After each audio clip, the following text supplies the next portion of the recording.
This is KTVO's Good Morning Heartland.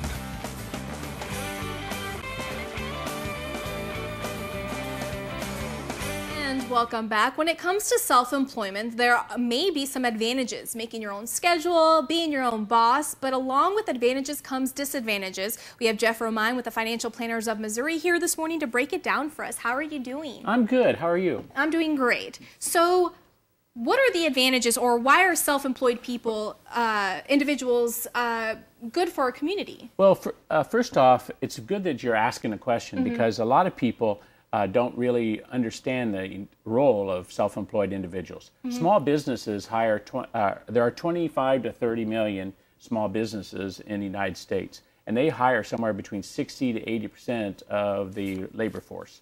And as a result of that, many of those folks are the self-employed. And it makes an enormous difference in the community. And for an example, when you drive from here to anywhere else in the country, and you look out left and right out of your car window, you'll see farmland, clear to the horizon sometimes.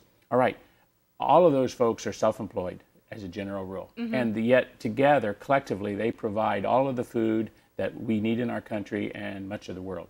And so it's an enormous contribution that self-employed and small businesses make in our society. So why would someone want to be self-employed? Well, first off, it's a different lifestyle, and there's a real commitment to it. And the success or the failure of the business rests upon their shoulders, and they like that. And it's exciting, and it's also more worrisome than if they were employed, because it's an enormous commitment. And the bottom line is their family and their livelihood depends upon the success of their business. Right. So let's talk about some advantages. Well, some of the advantages are, first off, you're your own boss. You'll never be fired. All right. You'll have the chance to put your ideas to work. And if your ideas are special, that's the innovation our country needs. You work hard and enjoy the rewards of your hard work. You will work harder as a self-employed individual than you would if you were working for someone. You always know if you're loafing, if you're self-employed. You get to feel the enormous sense of pride and personal satisfaction of a job well done, your business growing, your customer relations being strong.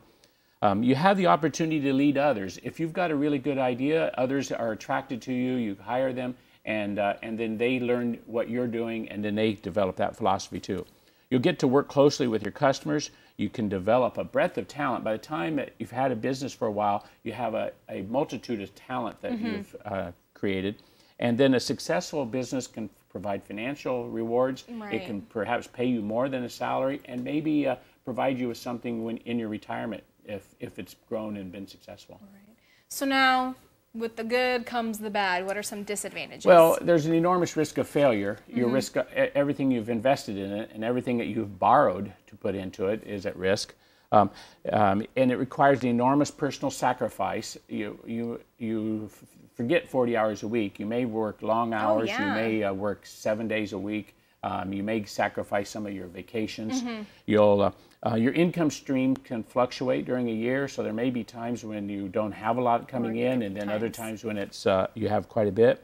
In contrast to a job, you don't necessarily have your own health insurance. You don't have someone contributing to a pension, so you would have to make sure that you earn enough to make up for those kinds of things. And it's important to be on top of all the record keeping, and you have tax returns that have to be filed, and there's a general awareness there about all of that you'll need.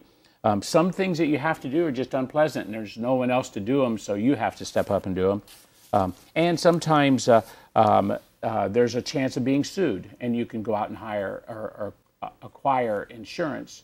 But at the same time, sometimes they're reluctant to insure a brand new business or a new business.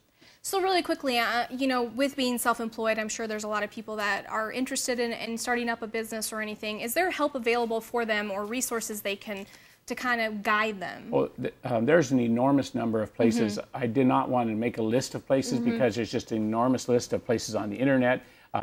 In the KTVO listing area, there are all sorts of places. All you have to do is type in, say, Ottumwa and do a search on businesses, or say Kirksville and do a search on starting a business or owning a small business. And there's also articles online. There's a small business administration that helps small businesses. So it's possible to become quite informed on the internet. All right. Well, thank you so much, Jeff. What we'll do is we'll post everything on our website at heartlandconnection.com, as well as Jeff Romine's information with the Missouri Financial Planners of Missouri.